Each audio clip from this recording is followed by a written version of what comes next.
इन दिनों देश में व्हाट्सएप यूनिवर्सिटी के प्रोफेसर और विद्वान देश की गंगा जमुनी तहजीब और सांप्रदायिक सौहार्द के विषय में आई पोस्टों को टारगेट कर तंज कस रहे हैं। बावजूद इसके जिन लोगों को इस परंपरा का निर्वहन करना है वह बिना किसी की परवाह किए अपने काम में लगे हुए हैं। जहां देश भर में मजदूरों की जात पात पूछे बिना हर ओर से उनकी मदद की जा रही है, वहीं अपने आस पड़ोस के सुख दुख में भी सभी लोग शामिल हो रहे हैं।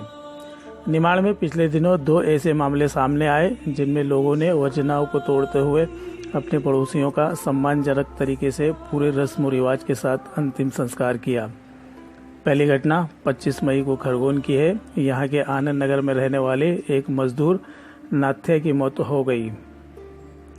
नाथ्या के घर में 10 साल के बेटे के अलावा कोई नहीं था। बेटा मदद के लिए पड़ोसियों के पास पहुंचा तो उसके घर मदद करने वालों की भीड़ उमड़ पड़ी।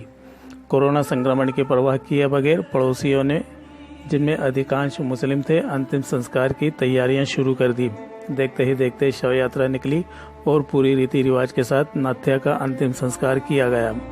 दूसरी घटना 27 मई को बुरहानपुर की है। बुरहानपुर के बैरी मैदान इलाके में घर में अकेली हिंदू महिला की मौत हो गई।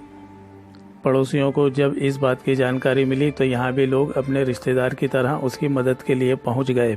मुस्लिम बहुल इस इलाके के लोगों ने अपने मित्रों की सलाह और निर्देशन में अंतिम संस्कार की तैयारियां शुरू की। इसी क्षेत्र के एक युवा ने दाग देने का संस्कार भी खुद ही निभाया।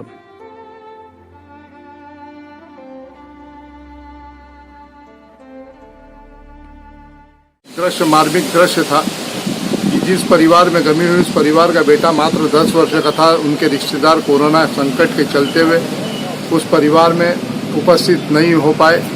दूसरे धर्मों के लोगों ने भी उस परिवार को पूरी ताकत से साथ में खड़े रहे। अर्थी सजाई, अर्थी के बाद शव यात्रा को लेकर भी गए।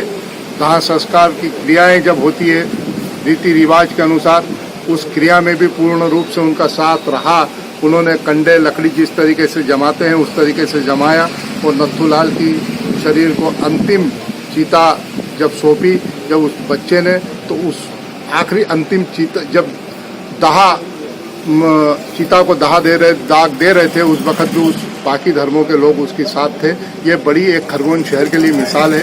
खरगोन शहर हमारा छोटा सा है, सारे धर्मों के लोग मिलकर कोरोना से और एक लड़ाई में साथ हैं।